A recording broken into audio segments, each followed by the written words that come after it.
Bonjour, en ce mercredi le 22 avril, deuxième mercredi de Pâques, voici mon commentaire que j'appellerais un flash commentaire. Mais commençons par la lecture de l'Évangile. Évangile de Jésus-Christ selon Saint Jean. Gloire à toi, Seigneur. En ce temps-là, Jésus disait à Nicodème, Dieu a tellement aimé le monde qu'il a donné son Fils unique, afin que quiconque croit en lui ne, ne se perde pas, mais obtienne la vie éternelle.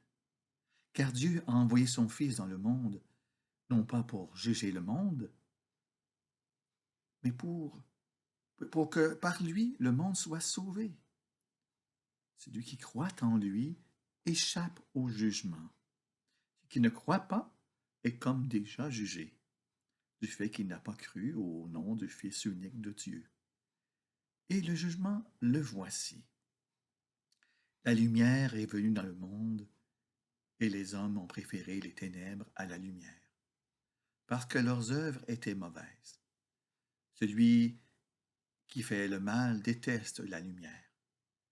Il ne vient pas à la lumière, de peur que ses œuvres ne soient dénoncées. Et celui qui fait la vérité vient à la lumière, pour qu'il soit manifeste que ses œuvres ont été accomplies en union avec Dieu.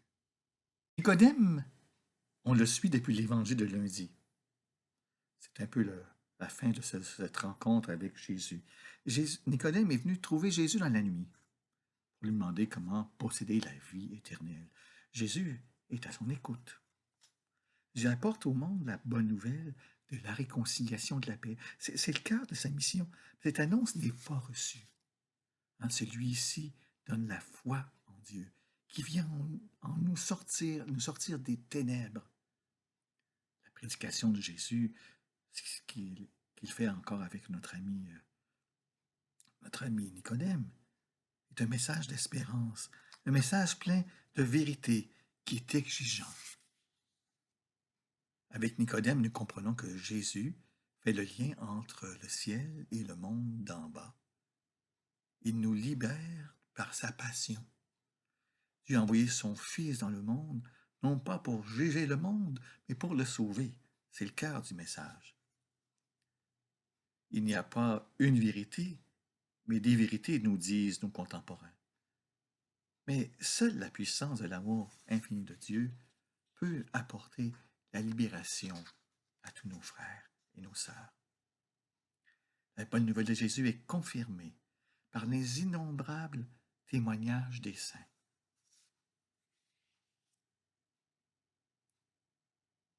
Tout passe par la conscience que nous avons à développer. Cette conscience peut s'approcher de la vérité et reconnaître Jésus comme la lumière qui éclaire le monde. La liberté religieuse est constituée de la dignité de la personne humaine qui cherche Dieu dans la vérité.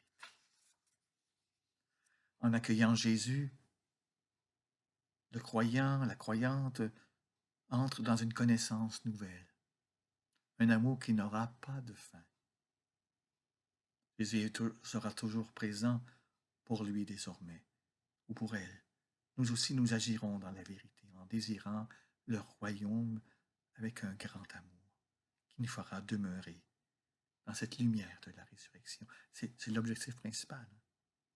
Demandons aujourd'hui à l'Esprit Saint, intercédons à l'Esprit Saint, la grâce de cette lumière de Jésus qu'il est venu nous apporter.